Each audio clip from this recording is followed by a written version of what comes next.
नमस्कार दोस्तों। New notification out किया गया है rail India technical and economic service limited की तरफ से अप्रेंटिसशिप ट्रेनिंग के लिए। दोस्तों, अगर आप इस ट्रेनिंग के बारे में डिटेल में जानना चाहते हैं तो आप इस वीडियो में कंटिन्यू बने रहिए, ताकि आपको पता चल पाए कि अप्रेंटिसशिप ट्रेनिंग के लिए क्या क्वालिफिकेशन होने चाहिए, क्या एज लिमिट होनी चाहिए, कौन सी कैटेगरी के कैंडिडेट्स को कितना एज में रिलैक्सेशन दिया जाएगा, सिलेक्शन किस तरफ ले सकते हैं, स्टाइपेंड कितना दिया जाएगा, और मोस्ट इंपॉर्टेंट थिंग जो अक्सर स्टूडेंट्स को डाउट रहता है, अप्रेंटिसशिप ट्रेनिंग में सिर्फ ट्रेनिंग ही करवाया जाएगा या फिर परमानेंट जॉब भी दिया जाएगा, और भी एटसेट्रा चीज़ों को डिस्कस करेंगे। और दोस्तों, अगर आप इस चैनल पे फर्स्ट टाइम विजिट किए हैं तो आप इस चैनल को सब्सक्राइब कर लीजिए और बेल आइकन को प्रेस कर लीजिए, क्योंकि जब भी जॉब से संबंधित नई नोटिफिकेशन आउट होगा देन इस चैनल के माध्यम से आपको अपडेट मिल जाएगा। और दोस्तों, इस वीडियो को अपने दोस्तों को भी शेयर कर दें, ताकि इस ट्रेनिंग के बारे में आपके दोस्तों को भी पता चल सके। तो चलिए डिस्कशन स्टार्ट करते हैं। Rail India technical economic service limited India के all eligible and interested candidates को 1 ईयर के पीरियड के लिए अप्रेंटिसशिप ट्रेनिंग के लिए ऑनलाइन एप्लीकेशन इनवाइट करता है। ऑनलाइन एप्लीकेशन आप 1/12/2023 से 20/12/2023 के बीच में अप्लाई कर सकते हैं। ग्रेजुएट अप्रेंटिसेस में इंजीनियरिंग डिग्री के लिए टोटल 117 वैकेंसीज है। नॉन इंजीनियरिंग ग्रेजुएट्स के लिए टोटल 43 वैकेंसीज है। स्टाइपेंड पर मंथ 14,000 दिया जाएगा। Engineering degree 4 year full time degree होनी चाहिए। नॉन इंजीनियरिंग ग्रेजुएट्स 3 ईयर का ग्रेजुएशन होने चाहिए। डिप्लोमा अप्रेंटिसेस में टोटल 28 वैकेंसीज है। स्टाइपेंड पर मंथ 12,000 दिया जाएगा। Engineering diploma 3 year full time engineering diploma होनी चाहिए। ट्रेड अप्रेंटिसेस ITI में टोटल 69 वैकेंसीज है। स्टाइपेंड पर मंथ 10,000 दिया जाएगा और ITI फुल टाइम होने चाहिए। टोटल वैकेंसीज 257 है। नोट पॉइंट में देखिए मेंशन किया गया कि इंडिया के सारे एलिजिबल कैंडिडेट्स को एप्लीकेशन को अप्लाई करने के लिए इनकरेज किया जाता है। पोस्टिंग का लोकेशन पूरे भारत में किया जाएगा, जबकि कैंडिडेट्स देखिए खुद से पोस्टिंग के प्रेफरेंस को चूज कर सकते हैं। बट देखिए फाइनल पोजीशन जो है वो ऑर्गेनाइजेशन के रिक्वायरमेंट्स के बेसिस पे डिसाइड किया जाएगा।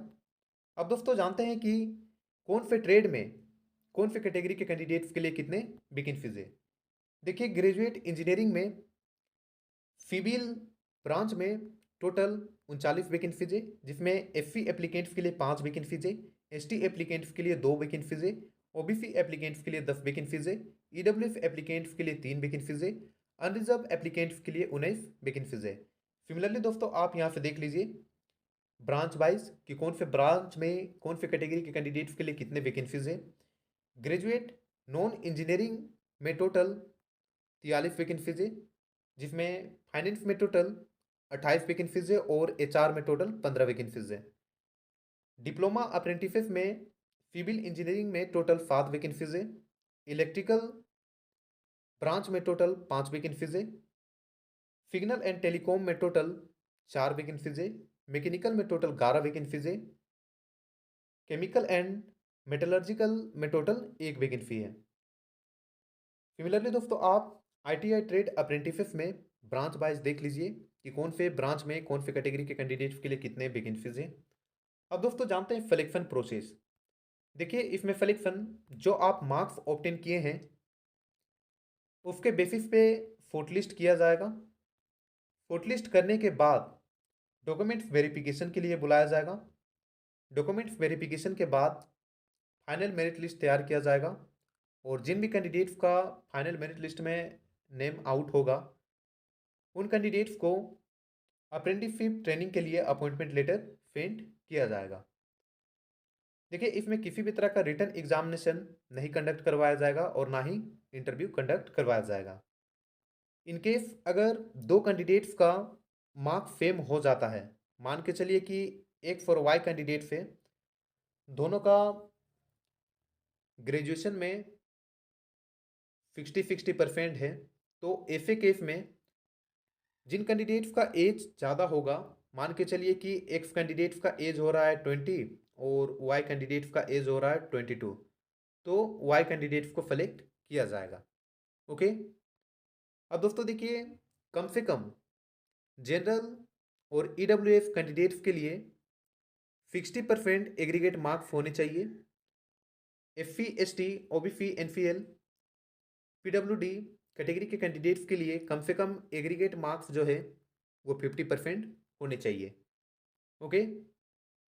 और यहाँ पर देखिए मेंशन किया गया है कि कौन कौन कैंडिडेट्स इफ एप्लीकेशन को अप्लाई करने के लिए एलिजिबल नहीं है। तो वैसे कैंडिडेट्स जिनका अभी तक इसेंशियल क्वालिफिकेशन कंप्लीट नहीं हुआ है। सेकेंड पॉइंट में वैसे कैंडिडेट्स जिनका अभी 18 साल कंप्लीट नहीं हुआ है। थर्ड पॉइंट में मेंशन किया गया है वो कैंडिडेट्स जो अभी ट्रेनिंग कर रहे हैं वो भी अप्लाई करने के लिए एलिजिबल नहीं है।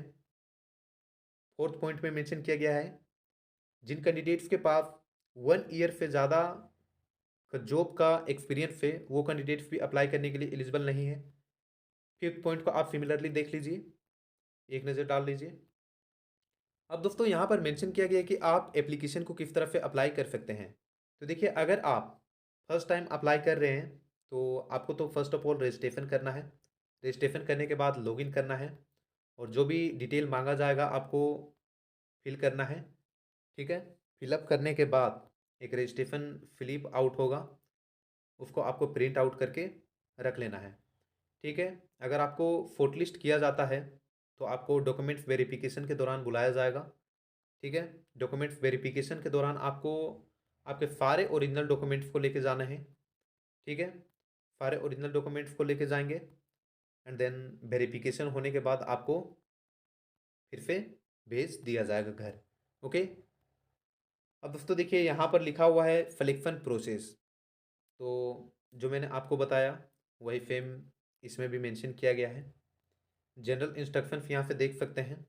अच्छा, यहाँ पर नोट पॉइंट में मेंशन किया गया है कि अगर एप्लीकेशन को अप्लाई करते समय आप अपने सर्टिफिकेट के अलावा अदर इन्फॉर्मेशन देते हैं, मतलब मान के चलिए कि आपका सर्टिफिकेट में नेम है महेश।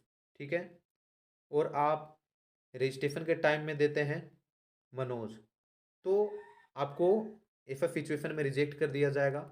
या फिर अगर आप अपने सर्टिफिकेट के अलावा कुछ अदर इन्फॉर्मेशन को फिलअप करते हैं, देखिए सर्टिफिकेट के अलावा मेरा कहने का मतलब है जो सर्टिफिकेट में मेंशन किया गया है वो सेम टू सेम इन्फॉर्मेशन आपको एप्लीकेशन को भी अप्लाई करते समय देना है। ठीक है। और आप रॉन्ग इन्फॉर्मेशन देते हैं तो जब डॉक्यूमेंट्स वेरिफिकेशन के दौरान मिसमैच होगा तो आपको डायरेक्टली रिजेक्ट कर दिया जाएगा। अब दोस्तों जनरल इंस्ट्रक्शंस को जानते हैं। देखिए दोस्तों इस ट्रेनिंग को कंप्लीट करने के बाद आपको परमानेंट जॉब नहीं दिया जाएगा। यहाँ पर देखिए स्पष्ट रूप से मेंशन कर दिया गया है ट्रेनिंग का पीरियड सिर्फ 1 साल ही होगा। 1 साल के बाद इसको एक्सटेंड नहीं किया जाएगा। ठीक है। अब दोस्तों आप सोच रहे होंगे कि इस ट्रेनिंग को करने का बेनिफिट क्या है।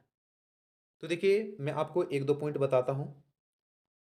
पॉइंट नंबर 1, अगर आप करंट में ग्रेजुएशन कंप्लीट किए हैं और आपके पास सिर्फ थ्योरी का नॉलेज है और प्रैक्टिकल का नॉलेज नहीं है तो आपको थ्योरी को प्रैक्टिकल में इम्प्लीमेंट करने का मौका मिल जाएगा। सेकेंड, देखिए इसमें हालांकि आपको परमानेंट जॉब नहीं दिया जाएगा, स्किल आपको दे दिया जाएगा।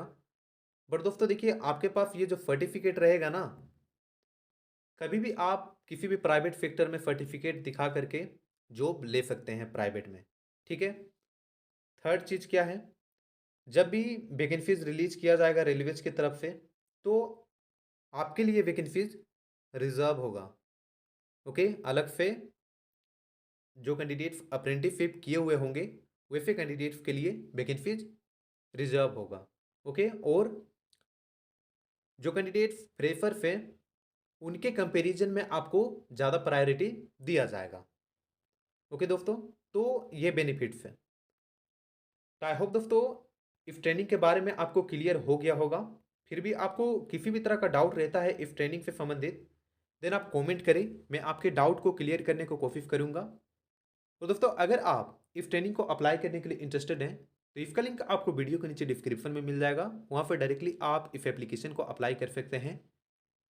और दोस्तों अगेन मैं कहता हूँ अगर आप इस चैनल पर फर्स्ट टाइम विजिट किए हैं तो आप इस चैनल को सब्सक्राइब कर दीजिए और बेल आइकन को प्रेस कर दीजिए और अपने दोस्तों में भी शेयर कर दें, ताकि देखिए जब भी जॉब से संबंधित नोटिफिकेशन आउट होगा ना तो इस चैनल के माध्यम से आपको अपडेट मिल जाएगा और इस ट्रेनिंग के बारे में आपके दोस्तों को भी पता चल सके, ताकि स्किल इंडिया का जो प्रोग्राम चला हुआ है इंडिया में, उसका बेनिफिट आपके दोस्त भी उठा पाए। तो दोस्तों मिलते हैं नेक्स्ट वीडियो में इसी तरह के नोटिफिकेशन को लेकर के। तब तक के लिए जय हिंद, जय भारत।